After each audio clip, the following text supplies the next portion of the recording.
Ici Kitty alias Lady Special K, directement du Vétiver à Montréal pour les jeudis Soul Food Chilling.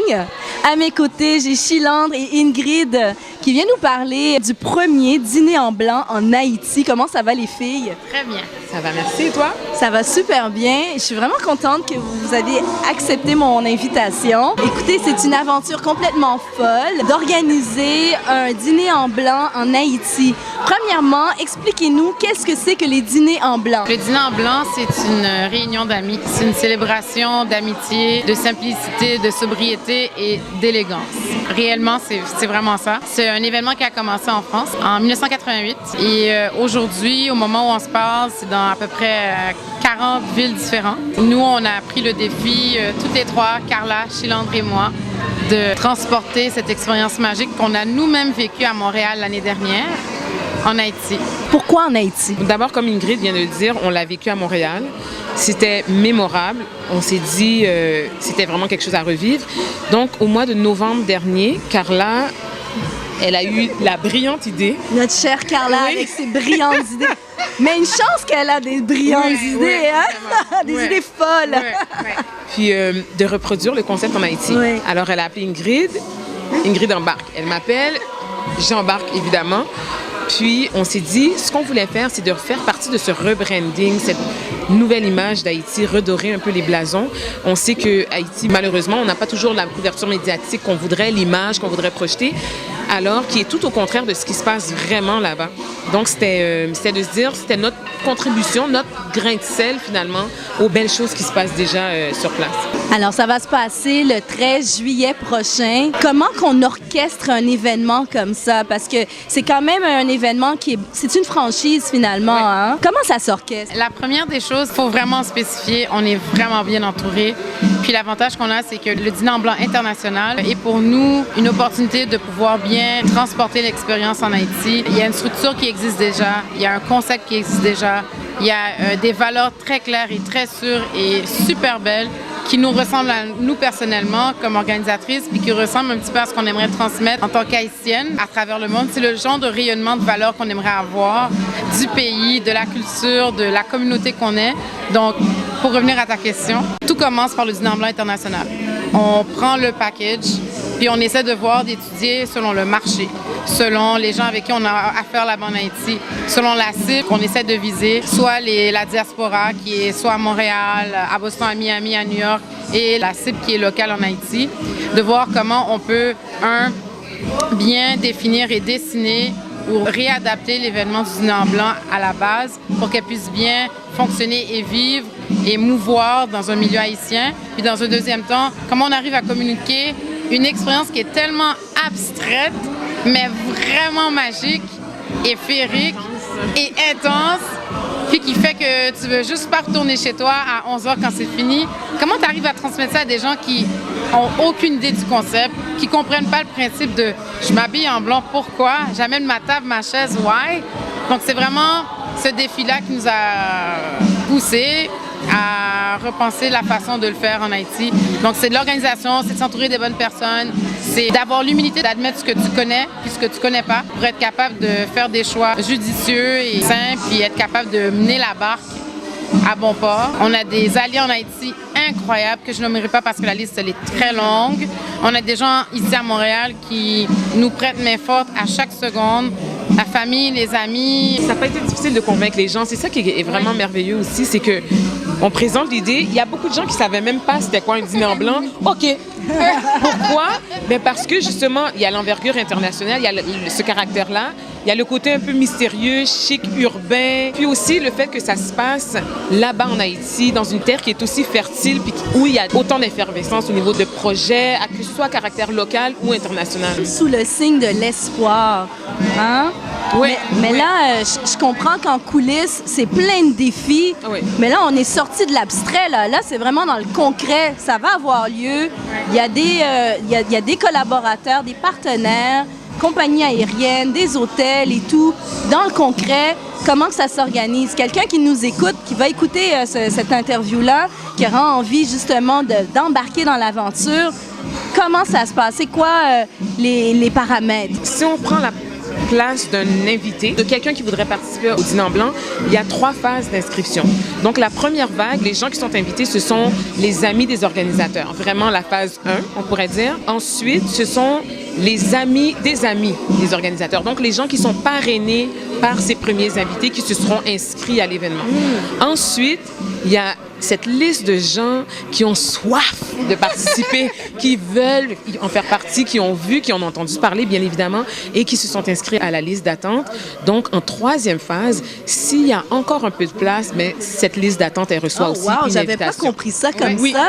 Donc, alors moi, je suis VIP, hein? Oui, madame. Oui. Amis d'organisateurs, exact. C'est très ami, grand sens du terme, là. Puis, une des valeurs, pour faire du mélange sur ce que tu viens de dire, Chilante, du Dîner en Blanc, c'est vraiment de ne mettre personne sur un piédestal. Il n'y a pas de vedette. Puis c'est, je pense, une des valeurs auxquelles nous, toutes les 3, on adhère complètement, c'est ce côté que nous, on était là pour comme vraiment être porteurs de cette grande nouvelle en Haïti, mais on travaille derrière les rideaux. À la fin de la journée, la personne qui va vraiment apprécier le moment magique, les étincelles, le feu de Bengale, les ballons, puis tout ce qui attend le 13 juillet prochain, c'est les invités, les 600 invités qui auront l'opportunité, le privilège de vivre ce moment de vie féerique en Haïti, vraiment. Là, le site et le déroulement de la soirée, est-ce que c'est confidentiel et secret? Oui. Ah, c'est pour ça que vous tournez autour du pot, là. Est-ce que... Ça coûte combien? C'est 35 $ pour participer. Ce que ça implique, c'est le transport, justement. Donc, il fallait orchestrer tout ça. Il y a différents points de départ. Donc, avoir ce transport nolisé qui vont emmener les invités vers le lieu tenu secret. Mais c'est pas juste 35 $. Il faut être capable d'être en Haïti. Pour ceux qui partent d'ici. C'est ça. Mais il y a aussi une grande clientèle, une bonne Haïtienne. partie haïtienne qui habite là-bas, donc ils vont se payer cette expérience-là. Pour les gens qui partent, que ce soit de Montréal, de Boston, de New York, de Miami, etc., il y a différentes agences de voyage qui organisent des excursions, des forfaits, justement, pour leur permettre de se rendre là et qui incluront le Dîner en Blanc à l'intérieur de leur belle semaine touristique, on pourrait dire, en Haïti. Nous, ici, on a développé des partenariats avec des agences de voyage, avec Air Transat, entre autres, avec MMY Destination, qui ont développé des packages 7 jours ou 4 jours pour permettre aux gens d'être là-bas. Wow, c'est vraiment mystérieux et excitant. Bon, ben étant donné qu'on peut pas en parler plus, j'aimerais que vous me parliez de votre expérience du Dîner en Blanc à Montréal. C'était comment? J'aurais aimé trouver un mot pour exprimer en 1 seconde ce que ça représente vivre ce moment-là, mais malheureusement, il n'y en a pas, puis je l'ai pas encore trouvé. Mais essentiellement, c'est une vibration que tu ressens pendant plusieurs heures. Puis c'est une vibration qui prend naissance lorsque tu te retrouves dans un endroit secret avec des gens que tu aimes, des amis, des gens que tu respectes, que tu apprécies énormément, avec qui tu as l'opportunité de partager des trucs les plus simples de la vie, le temps, ce qu'on n'a plus de nos jours, un bon repas, du vin, qui n'aime pas le vin, bonne musique, sous les étoiles, sous le soleil, dépendant de l'heure où on est sur le site. C'est essentiellement ça, le Dîner en Blanc. Un endroit secret, tu arrives, oui, tu travailles fort pour y arriver, tu trouves ta table, tu trouves ta chaise. Ah ouais. Amener sa propre table et sa propre chaise. Vraiment, mon anecdote, c'est que quand je me souviens, quand j'ai convié mes amis, ma famille l'année dernière, mon meilleur ami, je lui ai dit, oublie pas, c'est dans 2 semaines, t'amènes ta table, t'amènes ta chaise. Il m'a dit, OK, Ingrid, excuse-moi, mais tu m'avais pas dit qu'il y avait un élément table puis chaise. Puis, dès que tu arrives sur le site, tu vois tout le monde en blanc. C'est vraiment une mer de personnes habillées tout de blanc qui ont table, chaise. Donc, les gens ont travaillé, les gens ont fait des efforts. Ils ont soit marché ou ils ont fait des efforts pour se déplacer avec un attirail d'éléments pour éventuellement décorer leur table, napper la table. Ils se sont habillés eux-mêmes. Ils ont trouvé un soulier blanc parce qu'ils n'ont assurément pas de soulier blanc dans leur garde-robe naturellement. Puis ils sont présentés, ils ont décoré la table. Il y a un petit trio jazz qui joue dans le background. Puis t'es à l'extérieur. Puis s'il pleut, ben il pleut. Puis c'est pas grave. Personne va mourir. C'est pas la fin du monde. Tu parles, puis je m'imagine une scène de film. C'est vraiment une scène de film. C'est vraiment une scène de film. Puis je pense que le moment où on a vraiment tout le monde eu comme un battement d'ailes de papillon, si je peux reprendre l'expression du film, là, c'est vraiment les feux de Bengale de tout le monde sont allumés. 5000 personnes, quartier des spectacles, ça arrête pas. Puis tout est vraiment synchronisé. Là, tout vraiment là, une scénographie de la mort qui est réfléchie, qui est pensée, qui est vraiment bien méditée pour qu'on vive plusieurs moments en crescendo pour avoir un moment pour s'installer, un moment pour manger, un moment pour jaser, puis un moment pour se lever, puis un moment pour danser, puis au moment où on a l'impression qu'on va décoller de la planète, mais c'est terminé, puis il faut plier bagage. Il faut plier bagage, puis il faut tout ramasser. Puis je pense qu'un autre moment qui, pour moi, une belle manifestation humaine, c'est à 11h, tout termine. Il faut tout fermer, puis il faut tout nettoyer, puis il faut disparaître comme si on n'était jamais là. Vraiment, là, comme des nomades, si on veut, repartir avec nos baluchons, puis disparaître pour qu'à 11h30, minuit, ou le lendemain matin, quand les gens repassent à côté du quartier des spectacles, c'est comme si de rien n'était. Ni vu ni connu. Mais c'est un moment qu'on va garder avec nous, à l'intérieur, puis dans notre imaginaire. Vraiment, là, elle n'aurait pas pu mieux l'expliquer. Puis pour moi, c'était aussi un temps d'arrêt. Oui. C'était un vrai. Tu sais, des fois, on se dit, OK, je vais aller au spa, mais tu entends le trafic qui passe, ou bien. Puis ensuite, tu dois rembarquer dans ta voiture. Tu sais, ton rendez-vous dure 1 heure. Exactement, c'est fini. Mais là, c'était un vrai temps d'arrêt, un vrai temps de communion avec. Puis c'était aussi un retour à l'essentiel. Je trouve c'était vraiment, comme tu disais, l'amour, des gens qu'on aime, qu'on apprécie, puis de se dire, OK, la nourriture est bonne. Aussi, tout l'aspect coquetterie, là, bizarrement, il y a des gens qui s'y prêtent pas toujours dans leur quotidien, mais juste de se dire, OK, là, je me mets beau, je me mets belle, je m'en vais partager quelque chose de délicieux avec des gens aussi délicieux. Le dîner en blanc, ça offre cette occasion-là, finalement. Premièrement, je vous félicite d'avoir pu attraper cette opportunité-là au vol. Et je suis jalouse de ne pouvoir y participer. C'est clair que ça va être une expérience surréelle, surtout que vous êtes d'origine haïtienne. Ça va se passer en Haïti. Ça va être le premier dîner en blanc en Haïti le 13 juillet prochain. Wow!